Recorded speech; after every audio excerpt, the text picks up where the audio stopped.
Hi guys, welcome back to DMA learning point. आज की class में हम लोग सेल्फ ऑक्यूपाइड का प्रॉब्लम करने वाले हैं, जो कि लास्ट ईयर आया था पेपर में, बट बहुत रेयर केसेस पे आता है। फिर भी आप इसको रेफरेंस के लिए रख लो, एग्जाम में अगर शॉर्ट में पूछेगा तो शॉर्ट में भी आप कर सकते हैं। और बहुत ईजी और सिंपल होता है, आपको कुछ भी करने की जरूरत नहीं है। फॉर्मेट भी छोटा होता है, annual value, deductions under section 24 और इंटरेस्ट ऑन लोन। ठीक है, कुछ भी चीज़ें आपको लेने की जरूरत नहीं है, सिर्फ एनुअल वैल्यू रहता है और इंटरेस्ट ऑन लोन रहता है। ठीक है, तो सेल्फ ऑक्यूपाइड मतलब the houses which are been use by you for your personal purpose. जो घर आप अपने रेसिडेंशियल पर्पस के लिए यूज कर रहे हैं एज अ फैमिली, आप अगर गिफ्ट कर रहे हैं किसी को रहने के लिए, तो आप अपने खुद के लिए जब यूज कर रहे हैं, रेसिडेंशियल पर्पस के लिए यूज कर रहे हैं, तो आपका सेल्फ ऑक्यूपाइड हाउस रहेगा। ठीक है, तो जब आप सेल्फ ऑक्यूपाइड हाउस करेंगे, there will be no calculation of gross annual value. ठीक है, तो आप यहाँ पे जब नोट्स लिखेंगे तो वर्किंग नोट में पहले एनुअल वैल्यू की हेडिंग लिखो। ओके, वर्किंग नोट में क्या करना है, पहले एनुअल वैल्यू लिखना है। तो इसमें आप ये लिखेंगे, for the self occupied houses the annual value is taken as nil.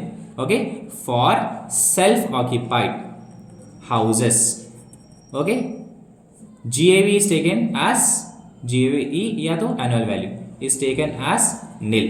In every problem you should mention this line. For self-occupied houses, GAV is taken as nil. ठीक है, एंड डिडक्शंस, डिडक्शन में आप जैसे कि standard deductions कर रहे थे, right? Last time क्या कर रहे थे, स्टैंडर्ड डिडक्शंस कर रहे थे। There should be no calculation of standard deduction या okay, only you have to do interest on loan. Okay, यहाँ पे स्टैंडर्ड डिडक्शन नहीं आएगा, सिर्फ इंटरेस्ट ऑन लोन का ही आएगा, तो ये कॉलम भी नील रहता है। ठीक है, तो अब इसकी दो कंडीशंस होते हैं। पहले आप कंडीशंस अच्छे से देख लो कि सेल्फ ऑक्यूपाइड हाउसेस में क्या क्या कंडीशंस होते हैं। आपको पहले इसमें डेट्स याद करने होते हैं, जो कि इंपॉर्टेंट है। तो मैं आपको यहाँ पर अभी डेट्स बता देता हूँ कि प्रोसीजर क्या होता है सेल्फ ऑक्यूपाइड का। अभी देखो, पेज आपका C28 रहेगा टेक्स्ट बुक में। ओके, C28 में अब आप दो चीज़ें आप देखो।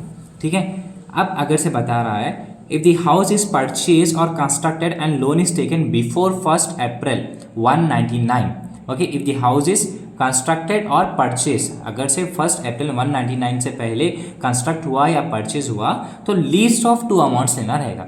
लीस्ट ऑफ टू में मतलब एक्चुअल इंटरेस्ट पेएबल, ओके, ये क्वेश्चन में से मिल जाएगा। और सेकेंड पार्ट क्या रहेगा, लोन का अमाउंट 30,000 फिक्स रहेगा। ठीक है, तो आप अगर क्वेश्चन में कोई भी चीज़ थाउजेंड्स में बता रहे हैं, 75,000 या 95,000 या 50,000, कोई भी चीज़ थाउजेंड्स में बता रहे हैं, तो ये स्टेप करना मॉडल 1। ओके, तो अगर डेट नहीं मेंशन करा तो अमाउंट्स देखना। ओके, कभी कभार डेट्स मेंशन नहीं करता, अमाउंट्स देखना। अगर अमाउंट थाउजेंड्स में है तो क्या करना, एक्चुअल इंटरेस्ट जो कि क्वेश्चन में वो ले लेना, और योर सीलिंग अमाउंट 30,000 ले लेना। दोनों में से लीस्ट लेना रहता। ठीक है, बट मॉडल 2 की तरफ चलेंगे, अगर से हाउस परचेज या कंस्ट्रक्ट हुआ आफ्टर 1 अप्रैल 1999, आफ्टर 1 अप्रैल 1999, तो क्या करेंगे, पहले एक्चुअल इंटरेस्ट पेड और पेएबल ले लेंगे क्वेश्चन में से, और यहाँ पर क्या करेंगे, इसका एग्जेम्पशन 2 लाख रहेगा। ठीक है, जैसे कि यहाँ पे 30 लाख है ना, वहाँ पर क्या रहेगा 2 लाख। ये 2 लाख कब रहता, आफ्टर 1 अप्रैल 1999 के आफ्टर में रहा, तो ये करना रहता है। ठीक है, तो अगर क्वेश्चन लैक्स में आ रहा, इतना ही हिंट बेहतर हिंट है ये, अगर लैक्स में क्वेश्चन आ रहा तो 2 लाख का एग्जेम्पशन और इंटरेस्ट का और लोन का अमाउंट।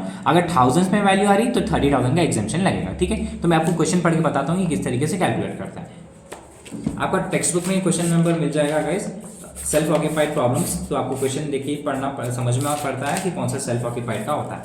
तो अभी क्वेश्चन नंबर 13 की तरफ चल जाएंगे। Sri Venkat Reddy purchased a house in Kakinada in the year of 1997 and using it for residential purpose। तो मैंने आपको बताया था कि जो हाउस हम रेसिडेंशियल के लिए यूज करते वो आपका क्या रहता है, self occupied houses. During the previous year relevant to current assessment here, the following particulars are furnished. Compute the income from house property, municipal rental value 25,000, rent of cinema building 30, expenses are paid, municipal taxes 2,500, non-agricultural land 1,000, repairs 2,800, insurance 500 and interest on loan taken to purchase the house is 40,000। Okay, कुछ भी आपको नहीं करना है, सिर्फ आपको interest on loan के ऊपर फोकस करना है। तो अब यहाँ पर हाउस कब परचेज हुआ, 1997, तो हम पढ़े ना, अगर बिफोर रहा तो हमारा एग्जेम्पशन 30,000 रहेगा, आफ्टर अगर 199 के बाद रहेगा तो 2 लाख रहेगा, और लाजमी सी बात है यहाँ पे अमाउंट आपको थाउजेंड में दिया सो है।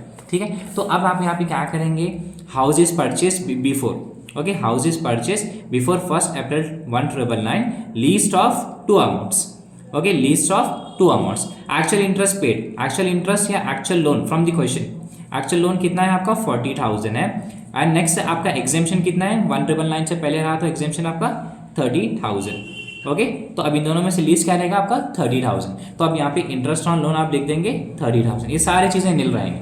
और आंसर आपको हमेशा सेल्फ ऑक्यूपाइड केसेस में आपको हमेशा आंसर जो है नील रहता है। ओके, मतलब लॉस में आता है, नील रही, कभी कभार नील भी आ जाता है, बट मोस्टली आंसर आपको लॉस में आने के चांसेस रहते हैं। ठीक है, अभी आपका क्वेश्चन नंबर 13 हो गया, तो एक बार 14 भी कर लेते हैं। 14 की तरफ आप देखो, Mr. Sri Aruchalan purchased a house in Pune on 1st July 2012. He is using the house completely for residential purpose. Clearly दे दिया so है that he is using the house for residential purpose. The fair rental value of the house is 1 lakh. Municipal rental value is 80,000. During the previous year, he had paid municipal taxes 12,000, land revenue 3,000, and interest on loan taken to purchase is 1,50,000. Compute his income from house property. कब purchase हुआ house? After 1,999. After 1,999 रहा तो क्या रहेगा? लैक्स का एग्जेम्पन लगेगा, right, और any amount lakhs में है।